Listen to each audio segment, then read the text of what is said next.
a group of psychologists from all over the country discussing our practice and discussing themes on how to make the better protocol for our patient. We are still discussing. We hope to publish it soon. We have no conflict of interest. I think it's important for us to know that behavioral health specialists, psychologists, can no more predict a particular psychological outcome than a physician can predict a surgical or medical complication. However, we, through behavioral health assessment, we can identify the psychosocial risk factors and make recommendations to both patient and surgical group that are aimed at facilitating the best possible outcome for the patient. Generally, the bariatric patient will need a secure identity, sound psychological resources, resiliency, effective coping strategies, and willingness to access meaningful support from others.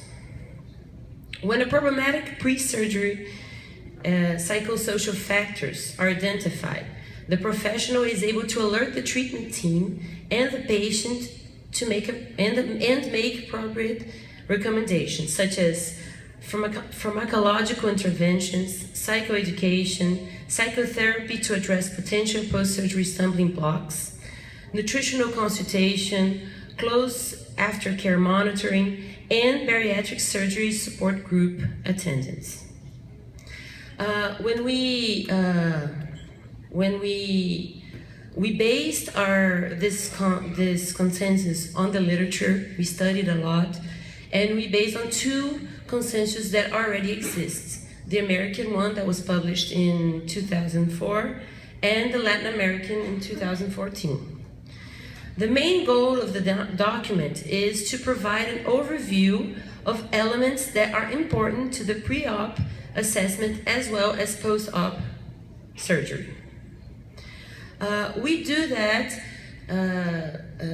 bariatric psychologists, I think we can say that, usually assess these information through a semi-structured interview, and many professionals also use validated tests.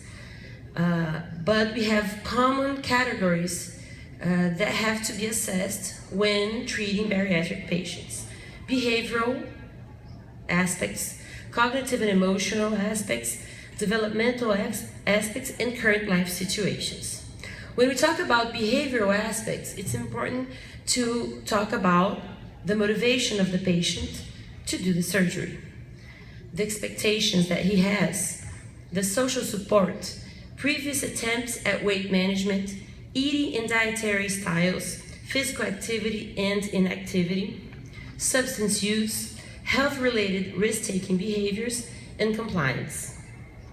When we talk about cognitive and emotional aspects, we are talking about cognitive functioning, knowledge of morbid obesity and surgical interventions, coping skills, emotional modulation boundaries, and psychopathology.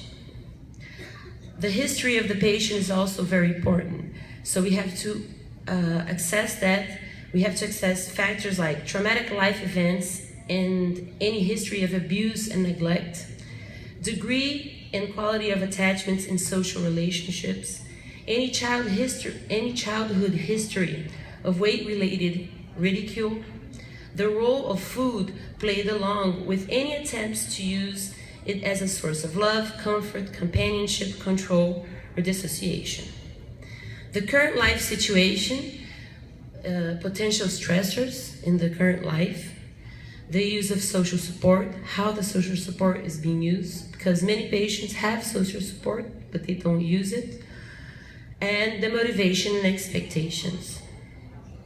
In summary, the psychological assessment addresses whether the candidate is adequately prepared from a psychosocial perspective to go forward with bariatric surgery, and whether there is evidence of any barriers that may interfere with patient safety and with adjustment to surgical procedure. We have some recommendations in our consensus, especially concerning the experience of the professional in the field.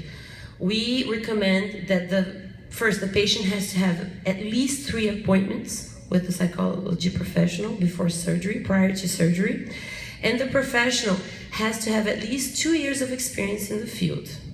So one of the main goals of this consensus is for the team, the bariatric team and the surgeon to demand that from the patient.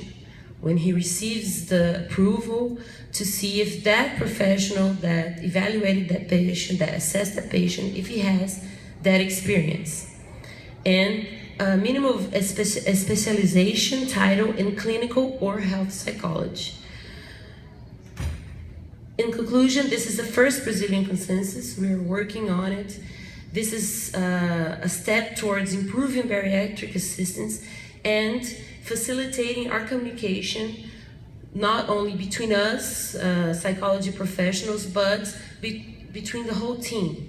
The whole team has to have a good communication, so we have to publish this. Thank you. This is our team that worked on the consensus. Some of them are here. Thank you very much.